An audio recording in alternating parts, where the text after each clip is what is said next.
Bonsoir à toutes et à tous, bienvenue sur le plateau du talk show. On commence tout de suite avec le sommaire de cette émission. L'OM défait 1-0 à Salzbourg, coup d'arrêt pour Rudy Garcia. Rudy Garcia, on décryptera justement son turnover. Faut-il qu'il s'arrête de faire ça? Y a-t-il un problème avec Valère Germain? On se posera la question autour de la table. Et puis, rendez-vous à l'Alliance Riviera, c'est dès dimanche 21h. Tous ces débats avec ce soir Romain Canuti et Babou. Fabrice Céleschi, les habitués du jeudi, mais là on est vendredi. Mais ils sont là. Bonsoir messieurs. Salut. Salut les gars. Ça va? Pas trop abattu Fabrice? Non, pas trop abattu, déçu quand même de la défaite, mais pas non plus abattu quand même. En face de vous, deux supporters. René Malville évidemment, habitué également. Salut René. Bonsoir tout le monde. Et à côté de toi, Kid Francescoli, un artiste évidemment bien connu à Marseille notamment, mais pas que, et tu as réalisé cette saison, on le précise aussi, le fameux jingle Mercato de l'Olympique de Marseille. Si vous vous souvenez pas, vous l'avez forcément vu, c'est ça.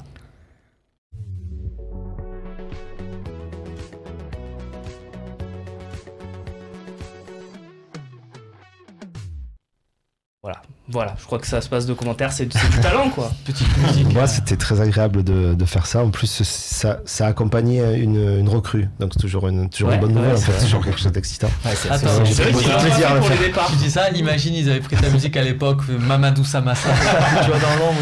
Ouais, c'est sûr. Non, mais cette année ça a été. C'était un bon souvenir du coup d'avoir pu bosser avec l'Olympique de Marseille quelque part pour ouais, carrément. Moi j'ai déjà travaillé aussi avant à OMTV en tant qu'ingénieur du son, et là ils ont fait appel à moi pour la musique, et ouais, c'était un peu un rêve de gosse, parce que on s'est souvent dit avec mes potes musiciens, tu vois, ça serait cool de faire, on touchera jamais au jump de Van Halen pour l'entrée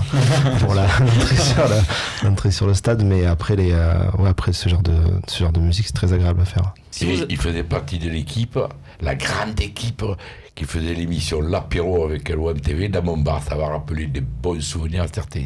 C'est-à-dire l'équipe qui faisait l'apéro, le sens c'est double. Je faisais le chant. On dirait ce qui était dans le Bas-Bretagne, ça rentre dans le Bas-Bretagne. Et puis grosse actualité pour toi Kid Francescoli, tournée actuellement. Absolument. Tu peux nous en parler un petit peu? Ouais, on vient d'aller jouer en Suisse et en Allemagne. On a bien fait le tour de France là, avec Bordeaux, Strasbourg, Lille, Toulouse, ce genre de villes. Tu m'as dit 2 dates qui est plutôt précises et qui sont un peu les objectifs de ta fin d'année. Ouais, c'est ça. Il y a le 16 novembre au Trianon à Paris et le 22 décembre à l'Espace Julien à Marseille. Espace Julien, le 22 décembre, ça peut être sympathique, Romain. Je sais que c'est Noël, ce genre de choses t'intéresse. Ça sera Noël. Ouais, très bien. Ouais. Bon, on va rentrer dans le vif du sujet. En tout cas, merci d'être avec nous ce soir. Merci à vous. Tu avais déjà fait une apparition, je crois, dans le Mercatalk de Romain, justement. Romain, cette défaite à Salzbourg, question simple, est-ce que c'est grave? Pas du tout. À condition de faire un résultat contre Nice, toujours pareil. C'est-à-dire que moi, j'en ai rien à foutre de perdre à Salzbourg, pour te dire la vérité, si je gagne à Nice dimanche. Donc si je vois les mecs qui ont été mis au repos jeudi briller dimanche et que l'OM s'impose, défaite à Salzbourg, pour moi, ça sera anecdotique parce qu'il te reste des matchs pour finir en tête de ce groupe, c'est absolument pas inquiétant. Maintenant, si cette défaite a amené certains doutes et tu es plus sur le petit nuage et certitude que tu pouvais avoir avec 3 victoires, je te dirais finalement il est plus problématique que ça. Mais c'est pas un match isolé, quoi. Pour moi, je lis le match de Nice à celui de Salzbourg. Kid, qu'on va appeler Mathieu aussi pour le débat. Ouais. Mathieu, qu'est-ce que tu penses toi Qu'est-ce que tu penses toi de cette défaite? Est-ce qu'elle brise un élan créé par les 3 victoires qui étaient juste avant, ou pour toi c'est anecdotique comme le dit Romain? Non, moi ça m'a posé problème parce qu'en plus c'est l'Europa League, c'est quand même un mini championnat, donc une défaite ça vaut quand même assez cher, et c'est vrai qu'un match nul ou une victoire forcément ça aurait un peu plus débouché l'horizon. Là on se retrouve encore à être dans le ventre mou du petit groupe dans lequel on est, et on restait sur 3 victoires sans prendre de but, c'est ça?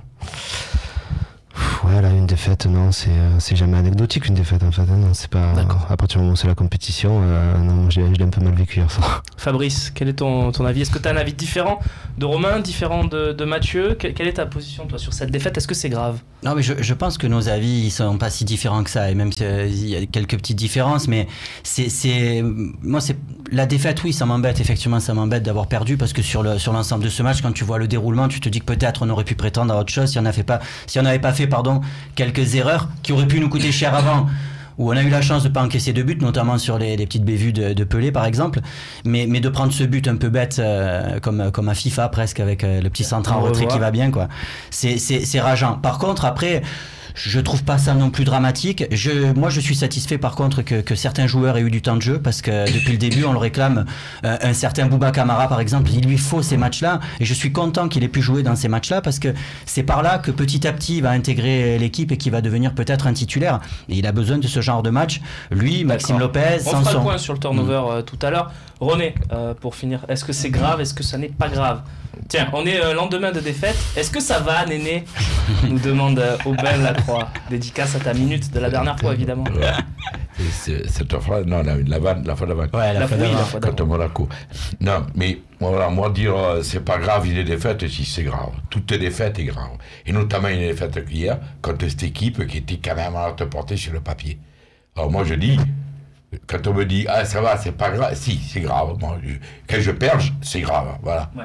Alors, d'accord, c'est pas les défaites et 6-1 contre Monaco ou machin, mais ça fait rien. C'est un match qu'on doit maîtriser, qu'on doit gagner, et comme je dis à la minute, je suis pas d'accord de foutre tout sur le dos de Garcia. Il est responsable en partie, mais quand même, les joueurs qui réclament du temps de jeu, quand on leur donne, putain, prouvez que vous avez on vous donne l'occasion de prouver que vous pouvez devenir titulaire dans cette équipe, prouvez-le. Bon. Moi, je sais qu'en début de saison, qui ne se réjouissait pas de l'avenir de Germain Valère. Oui, bien sûr.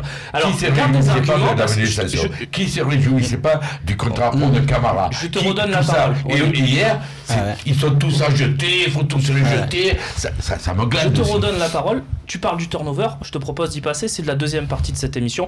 Comme ça, tu vas pouvoir donner bien tes arguments sur chaque joueur, les cas individuels. On va décrypter ce qui s'est passé avec ses choix. On rappelle 7 changements par rapport à la composition d'équipe du match précédent.